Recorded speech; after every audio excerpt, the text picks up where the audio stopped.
Bismillahirrahmanirrahim. Assalamualaikum warahmatullahi wabarakatuh.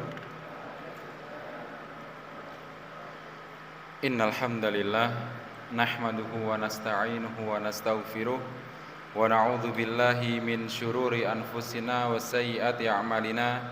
Man yahdihillahu fala mudhillalah wa man yudlilhu fala hadiyalah. Asyhadu an la ilaha illallah wahdahu la syarikalah wa asyhadu anna Muhammadan abduhu wa rasuluh. Qala Allah ta'ala fi kitabihil karim, ya ayyuhalladzina amanu taqullaha haqqa tuqatih wa la tamutunna illa wa antum muslimun wa ba'd. Fa inna asdaqal hadithi kitabullah wa khairul huda huda Muhammadin sallallahu alaihi wasallam wa syarrul umuri muhdatsatuha fa inna kulla muhdatsatin fid dini bid'ah wa kulla bid'atin dhalalah wa kulla dhalalatin finnari amma ba'd. Masyaallah muslimin jamaah salat maghrib yang semoga senantiasa dirahmati Allah Subhanahu wa taala. Segala puji hanya bagi Allah Subhanahu wa taala, kita senantiasa memujinya, kita senantiasa meminta pertolongan kepadanya, kita senantiasa memohon ampun kepadanya, dan kita berlindung kepada Allah Subhanahu wa taala dari buruknya amalan kita dan juga dari buruknya hawa nafsu kita. Barang siapa yang Allah Subhanahu wa taala berikan petunjuk, maka tidak akan ada satu orang pun yang sanggup untuk menyesatkannya. Dan barang siapa yang Allah Subhanahu wa taala kehendaki kesesatan kepada seseorang, maka sesungguhnya tidak akan ada yang bisa memberikan hidayah pada orang tersebut. Semoga salawat dan salam tetap tercurahkan pada junjungan kita Nabi besar Muhammad sallallahu alaihi wasallam, pada keluarga beliau, para sahabat, dan juga umat beliau yang senantiasa mengikuti jalan hidup beliau hingga akhir zaman kelak.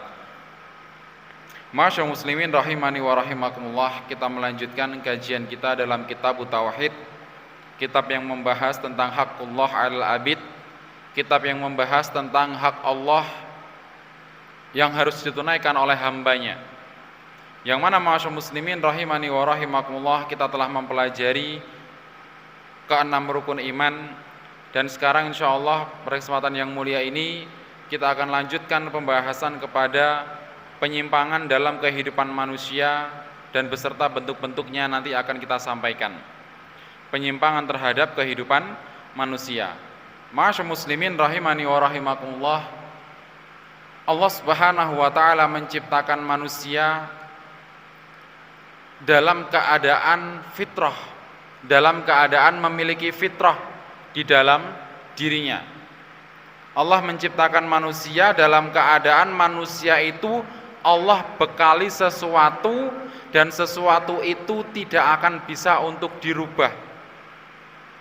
Itu yang disebut sebagai fitrah.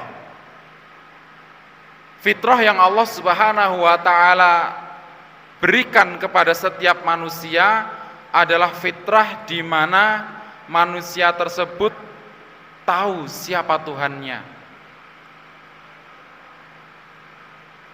Tahu siapa Tuhannya.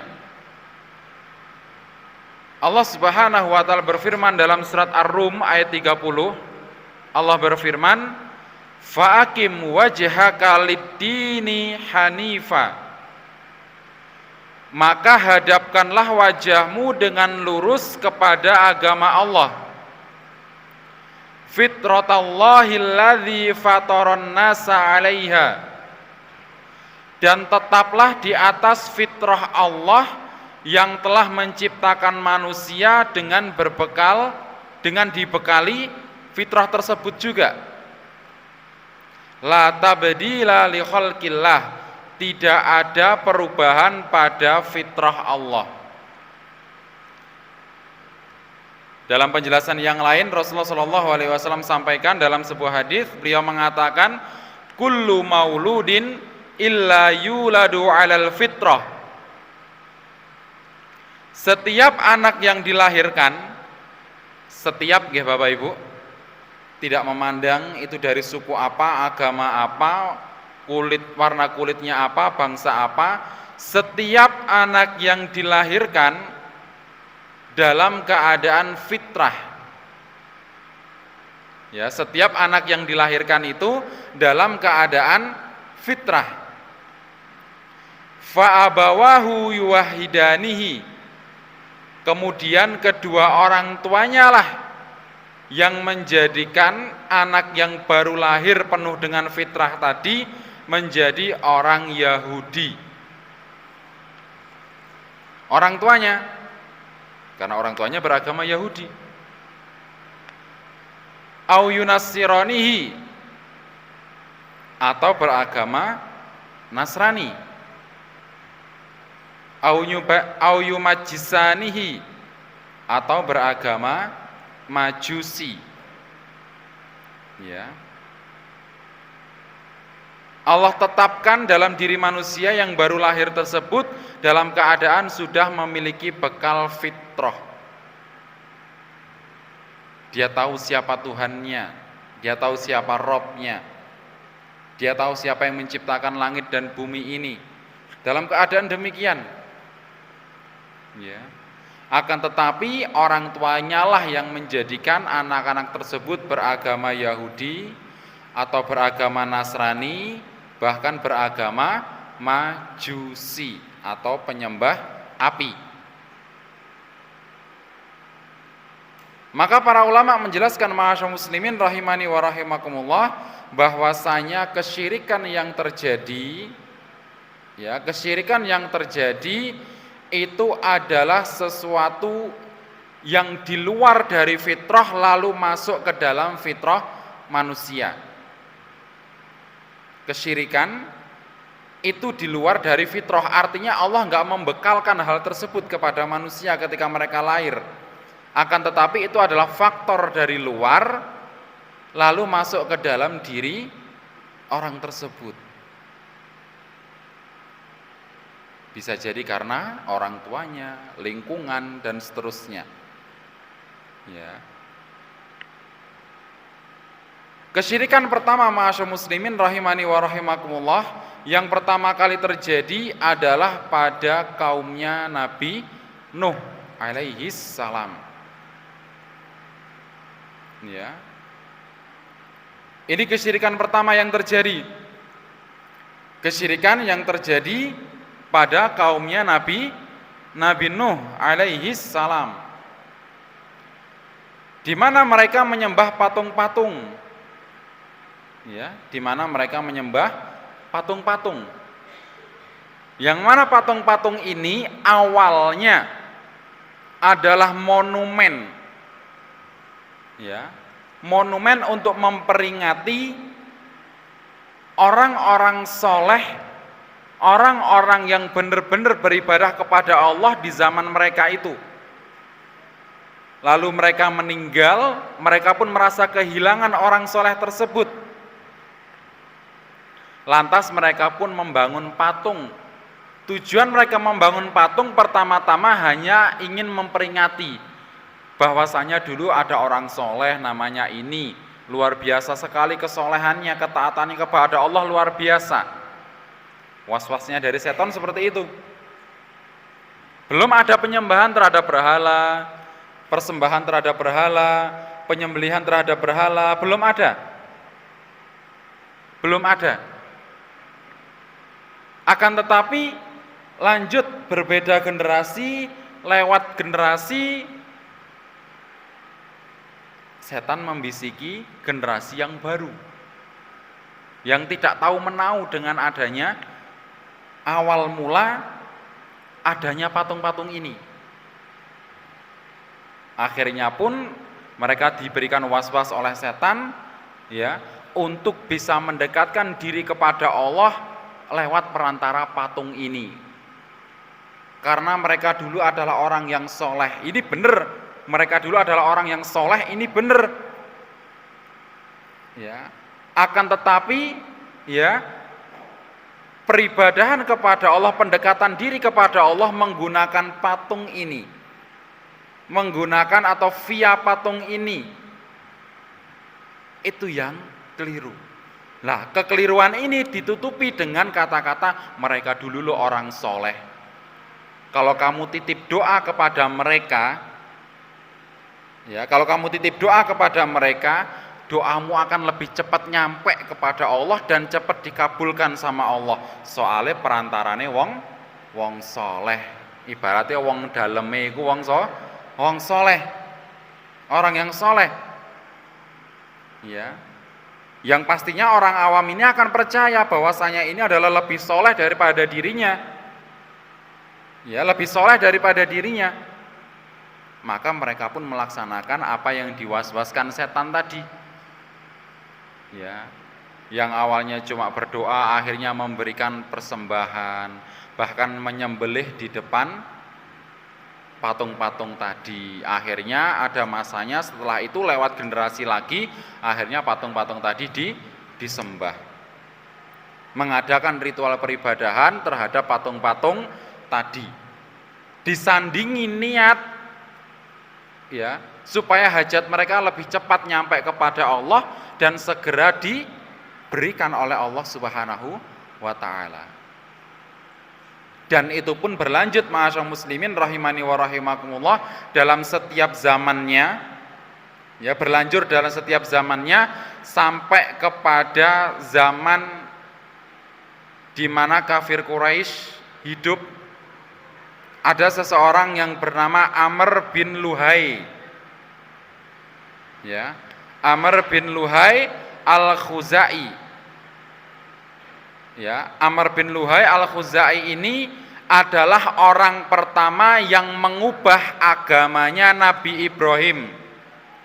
Orang pertama yang mengubah agamanya Nabi Ibrahim. Nabi Ibrahim sebagaimana nabi-nabi sebelumnya adalah mengajak manusia untuk beribadah kepada Allah. Ya. Amr bin Luhai ini orang Quraisy yang mana sebagaimana orang Quraisy pada umumnya memiliki kebiasaan rihlatas syita'i wassaif. Ya, mereka memiliki kebiasaan pada musim dingin mereka berdagang, lalu musim panas mereka juga keluar dari Mekah untuk berdagang. Nah, pada saat melakukan perdagangan di luar kota Mekah ini, Amr bin Luhai melihat sekelompok orang melakukan suatu ibadah. Ibadahnya kok khusyuk, apik. Ya, di depan patung-patung besar, mereka memiliki patung-patungnya sendiri-sendiri. Ya, mereka memiliki patungnya sendiri-sendiri. Lah, melihat itu kok ketoke api, diadaptasilah tuku patung sitok, lalu digawa teng Mekah, dideleh neng Ka'bah. Nah, sejak itulah menjamur peribadahan terhadap berhala. Ya, mulai meluaslah ya peribadahan terhadap berhala. Lalu Allah Subhanahu wa taala menginginkan kebaikan untuk manusia. Akhirnya Allah Subhanahu wa taala mengutus Rasulullah Shallallahu alaihi wasallam sebagai seorang nabi, lalu diangkat menjadi rasul untuk menyeru kepada manusia kembali kepada ajaran Nabi Ibrahim, yaitu mentauhidkan Allah Subhanahu wa taala.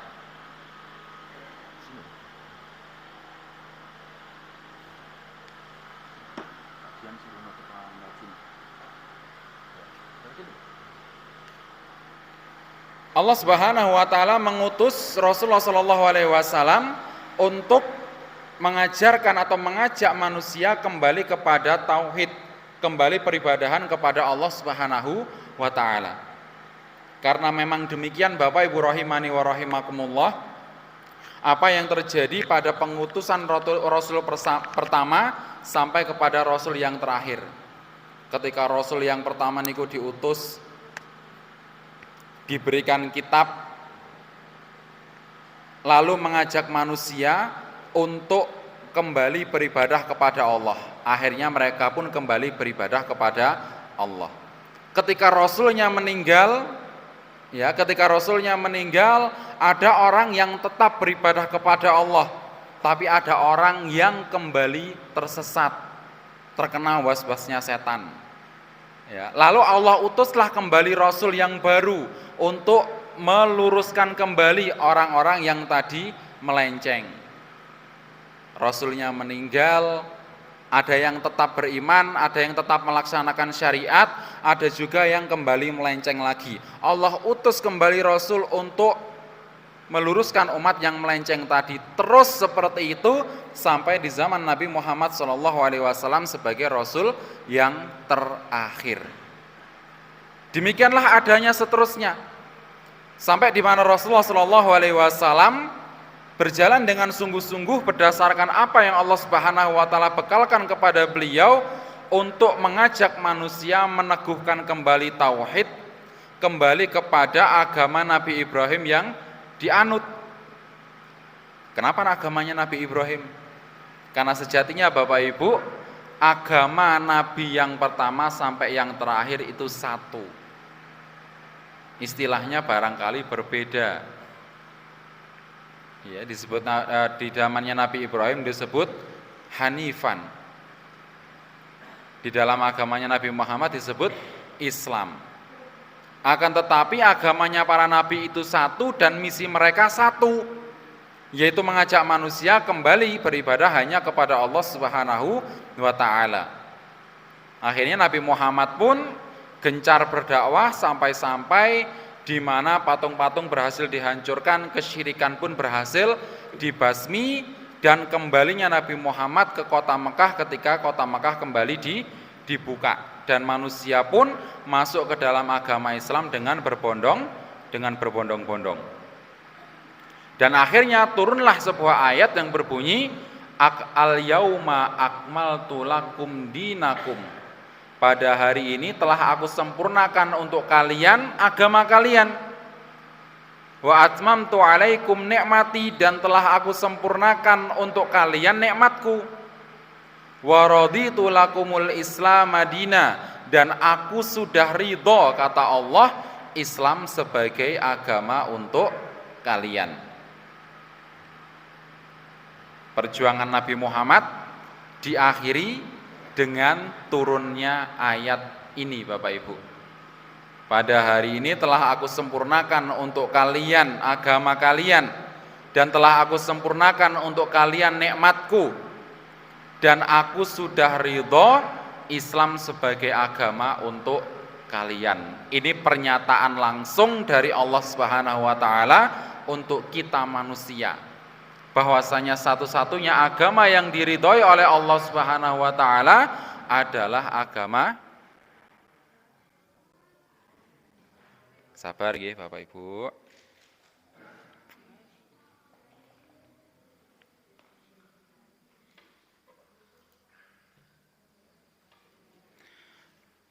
Nggih, alhamdulillah.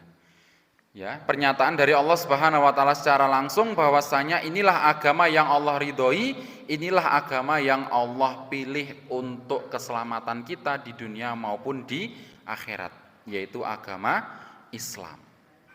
Nah, sampai kepada generasi selanjutnya Bapak Ibu rahimani wa rahimakumullah, di mana bisa dikatakan sebagai generasi keemasan nggih, di mana Rasulullah dan para sahabat ya, mereka berjuang menegakkan agama Islam, berbekal nyawa mereka, iman yang luar biasa, ya, Islam yang sangat dalam di dalam diri-diri mereka. Mereka meniti jalan hidup yang telah dititi oleh Rasulullah Shallallahu Alaihi Wasallam. Ya, sampai kepada suatu momen di mana sudah menjadi sunnatullah ketika Rasulullah sudah meninggal. Ya, ada orang yang tetap beriman dan teguh terhadap ajaran Islam.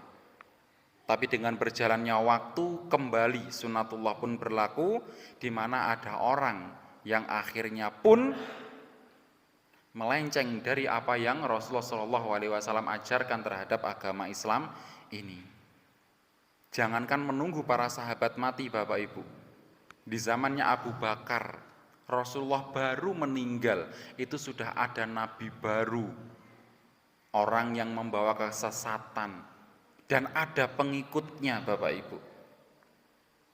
Ya, Rasulullah baru meninggal, baru digantikan oleh Abu Bakar As-Siddiq. Sudah ada orang yang mendeklarasikan dirinya sebagai nabi baru dan ada pengikutnya Bapak Ibu. Maka sudah menjadi sunatullah. Maka dari itulah Bapak Ibu rahimani wa rahimakumullah, akhirnya karena Nabi Muhammad SAW adalah Nabi yang terakhir, selepas beliau tidak ada lagi Nabi yang meluruskan umat ke jalan yang benar, maka Allah Subhanahu wa Ta'ala pun memilih orang-orang yang terpilih, yaitu para sahabat, tabi'in, tabi'ut tabi'in, dan orang-orang yang teguh terhadap agama Islam sampai zaman sekarang. Mereka lah para ulama yang berpegang teguh terhadap jalan hidupnya Rasulullah SAW. Mereka adalah para pendahulu kita yang soleh. Rasulullah SAW mengatakan bahwasanya al ulama warathatul anbiya. Para ulama lah pewaris para nabi. Ya. Jadi para ulama lah yang mengambil peran untuk mengajak manusia kembali ke jalan yang Rasulullah SAW tuntunkan kepada kita, mengajak manusia kembali kepada peribadahan kepada Allah Subhanahu wa Ta'ala, mengajak manusia dan menyadarkan manusia kembali tentang hak Allah Subhanahu wa Ta'ala, Tuhan kita semuanya. Dan ma'asyar muslimin rahimani wa rahimakumullah, kesyirikan pun kembali terjadi meskipun tetap sebagaimana orang-orang kafir Quraisy, di mana orang yang melakukan kesyirikan ini tetap mengakui ya bahwasanya Tuhan mereka yang menciptakan alam semesta dan mengatur alam semesta ini secara rububiyah adalah Allah Subhanahu wa Ta'ala. Ya. Akan tapi ada juga orang-orang yang mengingkarinya sebagaimana Fir'aun yang mengatakan dirinya adalah Rob, ana rabbukumul a'la. Aku adalah Tuhan kalian yang paling tinggi, dengan segala tingkah lakunya yang kalau kita ceritakan sangat luar biasa, lebar dan juga nyeleneh dan sebagainya, untuk mendapatkan pengakuan dari manusia bahwasanya dia adalah sosok Tuhan yang luar biasa. Itu pengakuannya. Ada juga orang-orang yang mengingkari apa yang disampaikan Rasulullah SAW sebagaimana orang-orang ateis yang mengaku bahwasanya mereka tidak percaya dengan adanya Tuhan, orang-orang komunis dan sebagainya. Ya, Allah Subhanahu wa Ta'ala mengatakan dalam surat An-Naml ayat yang ke-14, wajahadu biha wastaiqonatha anfusuhum dzulman wa uluwan. Dan mereka mengingkarinya karena kezaliman dan kesombongan mereka, padahal hati mereka meyakini kebenarannya. Karena mereka sombong atas keilmuan yang mereka dapatkan, pencapaian perjalanan hidup yang mereka arungi sampai menemukan kesimpulan yang mereka simpulkan sendiri bahwasanya Tuhan nggak ada. Kebanyakan alasan mereka adalah ketika saya butuh Tuhan, Tuhan nggak datang pada saya, Tuhan nggak menolong saya. Ya, Tuhan mencampakkan saya, Tuhan membiarkan saya. Akhirnya mereka mengambil dengan kesimpulannya sendiri, Tuhan nggak ada. Wong saya butuh aja nggak ada kok. Ngapain saya sembah? Padahal disembah nggak disembah, Tuhan nggak butuh sama kita. Itu keyakinan seorang Muslim. Dan seorang Muslim berkeyakinan bahwasanya Tuhan itu, yaitu Allah itu ada pada prasangka hambanya. Ada berdasarkan prasangka hambanya. Kita diperintahkan untuk mengimani Allah Subhanahu wa Ta'ala, wajib diimani. Tapi kalau hamba memprasangkai bahwasanya Tuhan tidak ada, ya Tuhan nggak akan ada di sisinya. Akhirnya dia nggak akan mendapatkan ketenangan dan sebagainya. Lakukan berimannya nggak mau. Kenapa Allah harus nolong? Ya, tapi bijaksananya Allah Subhanahu wa Ta'ala luar biasa, Bapak Ibu, mereka tetap hidup. Mereka tetap hidup. Dan ini bukan tanpa alasan, Bapak Ibu rahimani wa rahimakumullah. Dan ini bukan tanpa alasan. Ya. Salah satu alasannya supaya menjadi ayat-ayat Allah yang nampak bagi manusia. Iki lho ana wong sing enggak beriman ambek Gusti Allah. Silakan dilihat arah hidupnya seperti apa. Demikian adanya. Ya, demikian adanya. Di antara mereka mungkin sukses yang mengaku ateis tersebut. Di antara mereka mungkin ya punya circle yang bagus-bagus. Ya. punya hubungan yang bagus-bagus dengan orang-orang besar barangkali. Tapi coba, dengan pencapaiannya yang luar biasa tersebut, apa efek baik untuk dirinya? Ya. Ada hal-hal yang nggak nampak dari media, yang nggak viral, akhirnya pun Allah buka di muka umum. Ternyata kehidupannya seperti ini, ketoke kok kumpul ambek wong-wong gede, ketoke kok hartane akeh dan sebagainya, tapi ternyata hidupnya nggak senyaman itu. Justru kita yang biasanya nani, buruh tani, mangan saonoke, alhamdulillah dengan segala kecukupan yang ada, iso ibadah, iso ngrumat anak, iso mangan, iso turu nyenyak. Bahkan kita mungkin lebih nyenyak tidurnya daripada mereka. Ya. Kita lebih banyak mengambil hikmah dari apa yang Allah Subhanahu wa taala takdirkan atas kita. Mereka sombong Bapak Ibu dengan apa yang mereka sudah dapatkan. Analisa-analisa mereka sampai mengambil kesimpulan Allah itu tidak ada, Tuhan itu tidak ada. Akan tetapi Bapak Ibu, sekali lagi fitrah Allah tidak akan pernah ada perubahan. Dalam surat Ar-Rum tadi ayat 30 dijelaskan dan ditegaskan dalam surat An-Naml ayat 14 bahwasanya hati mereka, padahal hati mereka meyakini hal tersebut. Nah, Bapak Ibu rahimani wa rahimakumullah, demikianlah sedikit gambaran tentang penyimpangan dalam kehidupan manusia. Lalu penulis pun di sini memberikan gambaran secara rinci penyimpangan apa yang terjadi di dalam kehidupan manusia. Di sini beliau sampaikan, ma'asyar muslimin rahimani wa rahimakumullah, penyimpangan yang terjadi dalam kehidupan manusia adalah yang pertama kesyirikan. Yang pertama adalah kesyirikan. Nyalakan kipas ini. Remote-nya tadi tanya teman-teman.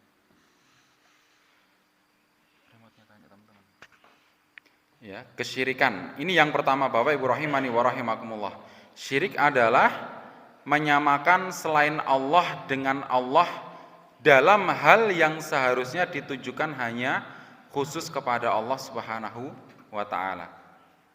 Ya, menyamakan selain Allah dengan Allah. Ya, menyamakan selain Allah dengan Allah dalam hal-hal yang seharusnya khusus bagi Allah Subhanahu wa taala saja. Seperti halnya berdoa. Ini khusus bagi Allah. Tidak boleh diarahkan kepada selain Allah. Tapi ada orang-orang yang juga ternyata berdoa kepada selain Allah.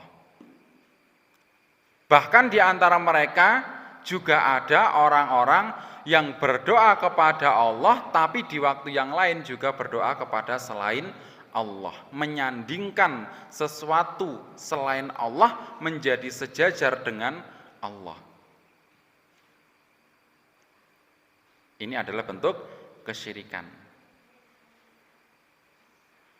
Atau memalingkan, ini contoh kedua nggih, memalingkan ibadah yang diharuskan pada Allah ditujukan kepada selain Allah.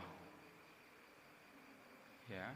Memalingkan ibadah yang seharusnya itu ditujukan kepada Allah, tapi malah ditujukan kepada selain Allah.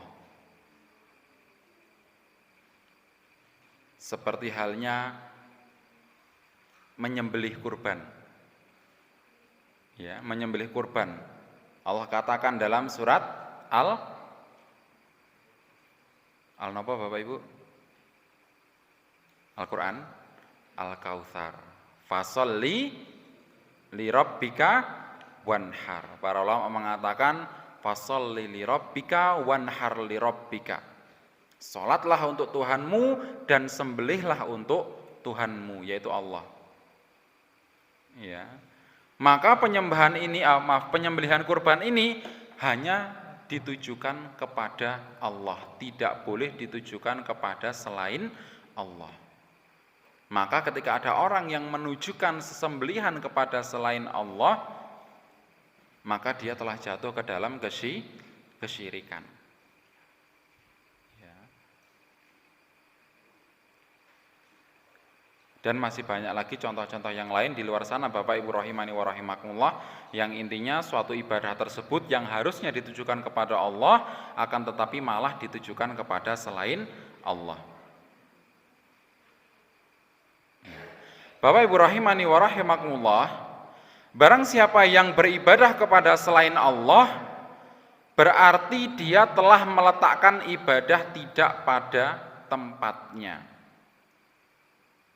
Ya, orang yang beribadah kepada selain Allah berarti dia melakukan ibadah tapi tidak pada tempatnya, tidak meletakkan ibadah kepada tempatnya. Lalu orang tersebut juga ma'asyar muslimin memberikan kepada yang tidak berhak untuk menerimanya. Ya, memberikan kepada yang tidak berhak untuk menerimanya. Selain Allah itu tidak berhak sedikit pun menerima segala bentuk sesembahan. Enggak menerima, tidak boleh. Ya. Akan tetapi dibolehkan, akan tetapi diberikan, padahal enggak diperbolehkan dan tidak menerima. Artinya ini memberikan sesuatu bukan pada haknya, tidak pada tempatnya. Dan Allah Subhanahu wa taala golongkan perilaku ini ke dalam kesyirikan yang besar. Dan kesyirikan termasuk kezaliman yang terbesar, Bapak Ibu. Allah terangkan dalam surat Luqman ayat yang ke-13, innasyirka la dzulmun adzim. Sesungguhnya kesyirikan adalah kezaliman yang besar. Ya. Menciderai hak Allah, Bapak Ibu. Ya, menciderai hak Allah. Ya. Dan orang yang melakukan perbuatan syirik ini, Bapak Ibu, tidak akan Allah ampuni tatkala dia meninggal dalam keadaan melakukan kesyirikan tersebut. Ya, dosa syirik tidak akan diampuni kalau dia meninggal dalam keadaan melakukan kesyirikan tersebut. Beda cerita kalau seandainya dia bertaubat di akhir hidupnya, ya, maka urusannya kembali kepada Allah. Kalau Allah berkehendak akan Allah ampuni, kalau Allah berkehendak untuk mengazab, ya akan diazab, kembali urusannya kepada Allah. Tapi kalau orang tersebut meninggal dalam keadaan melakukan kesyirikan, maka tidak akan diampuni sebagaimana yang Allah terangkan dalam surat An-Nisa ayat ke-48. Innallaha, sesungguhnya Allah, la yaghfiru, tidak mengampuni, an yusyraka bihi, dosa syirik, wa yaghfiru ma duna dzalika, dan mengampuni segala dosa yang selain dari syirik, liman yasya, bagi siapa yang Allah kehendaki. Allah tidak mengampuni orang yang melakukan dosa syirik dan mengampuni dosa selain syirik bagi mereka yang Allah kehendaki. Bahkan naudzubillah Bapak Ibu rahimani wa rahimakumullah, kita berlindung kepada Allah dari kesyirikan yang mana akibatnya nanti di akhirat Allah Subhanahu wa taala haramkan surga untuk orang-orang yang melakukan perbuatan syirik ini. Allah berfirman dalam surat Al-Maidah ayat ke-72, innahu, sesungguhnya, man yusyrik billahi, mereka yang menyekutukan Allah, faqad harramallahu alaihil jannah, telah Allah haramkan. Jadi sudah ditetapkan, sudah ada ketetapan dari Allah. Ya, telah Allah haramkan bagi mereka surga. Wa ma'wahun nar, dan tempat kembali mereka adalah neraka. Wa malidz zalimina min ansor, dan tidak ada penolong bagi orang-orang yang zalim. Ya, sebagaimana dalam surat Luqman tadi, syirik merupakan kezaliman yang besar. Nah, dipertegas dalam surah Al-Maidah ayat 72 bahwasanya tidak akan ada penolong bagi orang-orang yang zalim. La yanfa'u malun wala banun, tidak ada manfaatnya harta dan juga anak-anak yang dibanggakan itu. Tidak ada penolong. Ya. Dan yang lebih parahnya lagi, ma'asyar muslimin, itu sudah parah sebenarnya. Ya, tapi merembet kemana-mana Bapak Ibu dengan dosa syirik yang ada pada saat itu, ya, pada diri orang tersebut akan dihapuskan seluruh amal kebaikannya.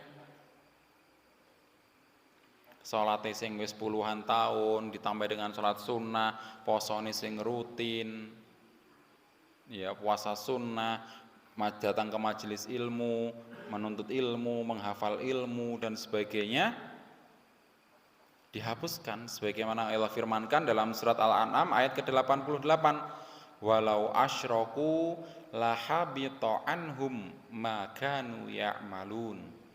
Seandainya mereka mempersekutukan Allah, niscaya lenyaplah dari mereka amalan yang telah mereka kerjakan.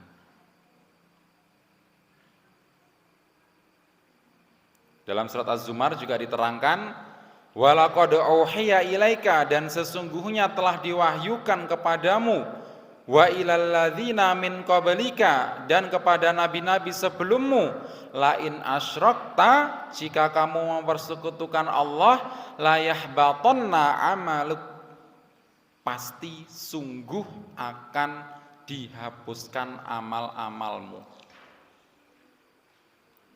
Ya, pasti akan dihapus itu amal-amal kebaikanmu. Wala takunanna minal khosirin, dan sungguh kamu akan benar-benar tergolong orang-orang yang rugi.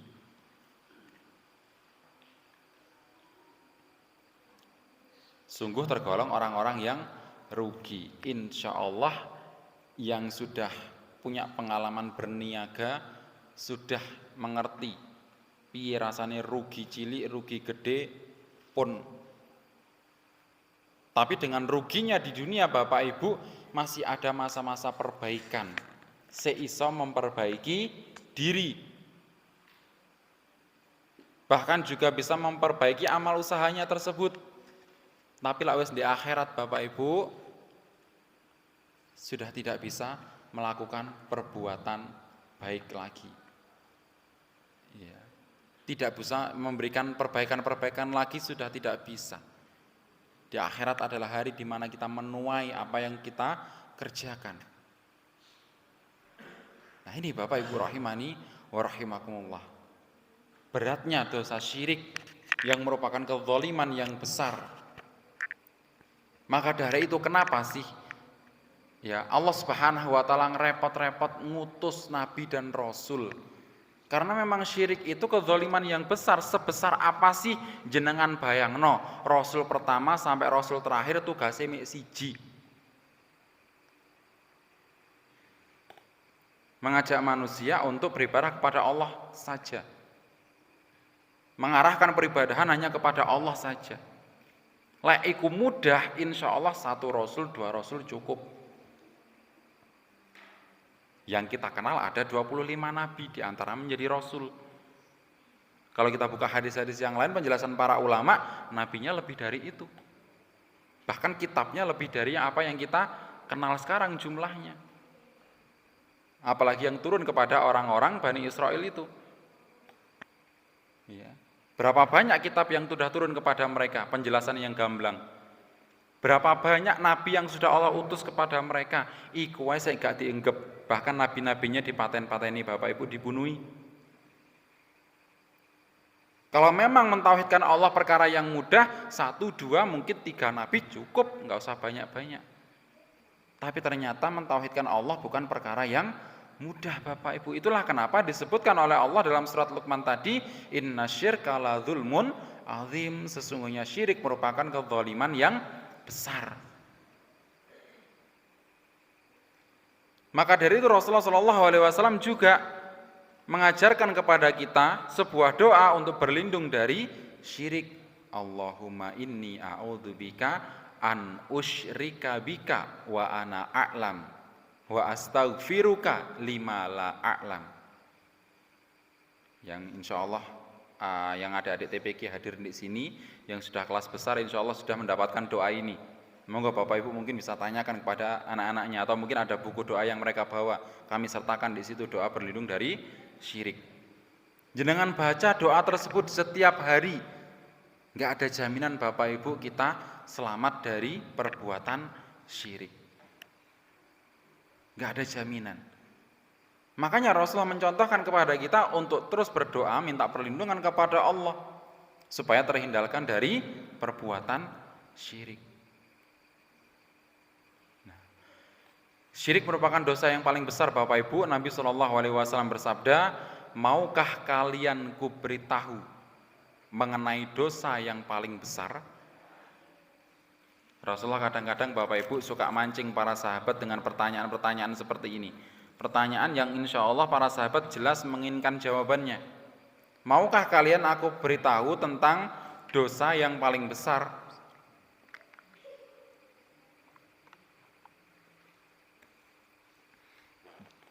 Para sahabat menjawab, iya wahai Rasulullah, beritahu kami.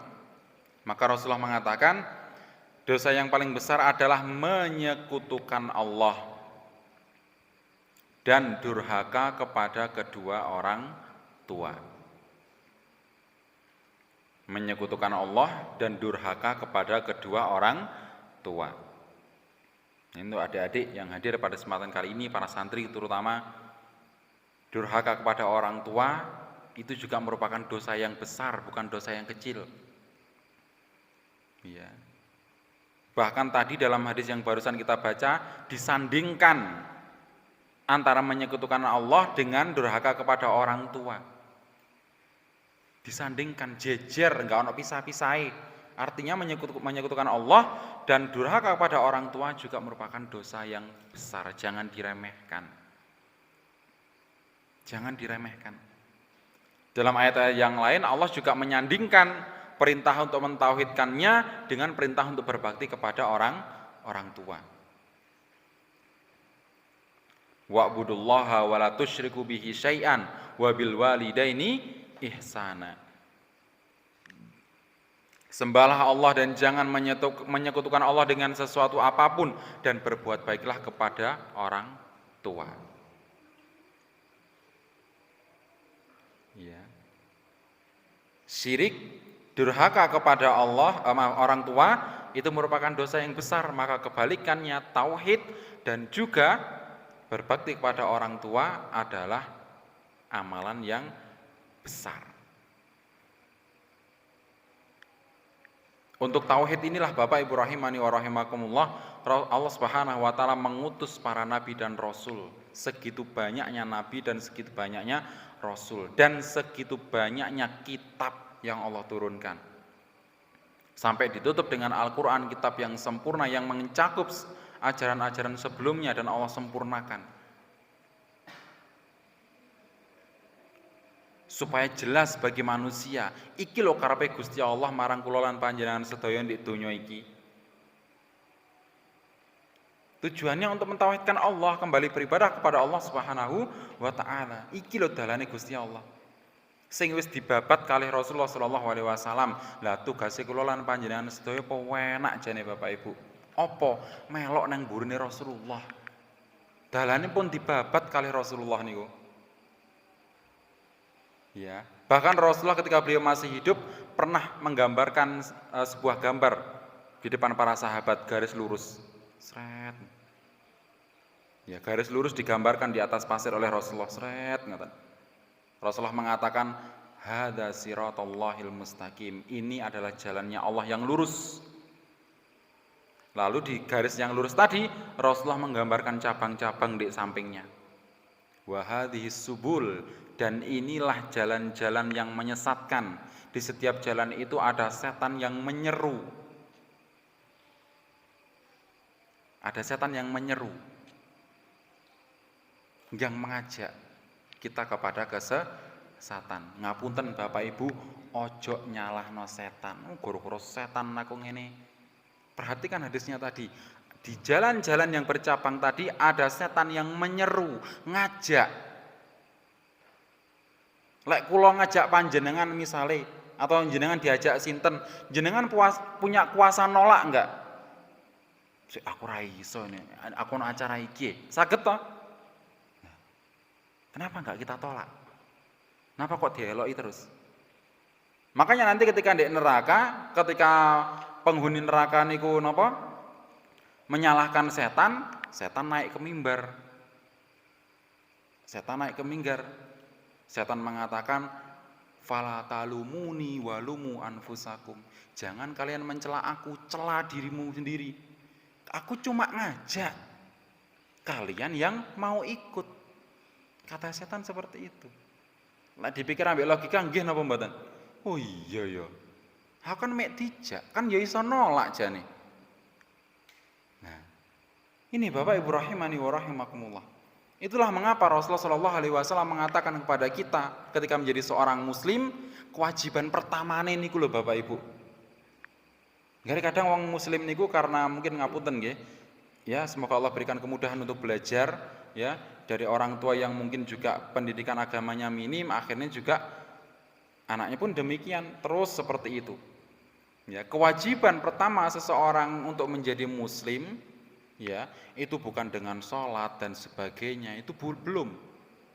Kalau mau sholat ya nggak apa-apa, melok-melok oh nggak apa-apa.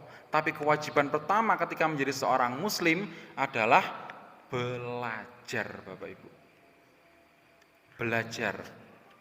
Makanya Syekh Muhammad bin Abdul Wahab dalam kitab Ushulul Tsalatsah, beliau mengatakan, sering kita sampaikan nggih, bahwasanya seorang muslim itu memiliki 4 kewajiban. Apa kewajibannya? Yang pertama, berilmu. Belajar Bapak Ibu.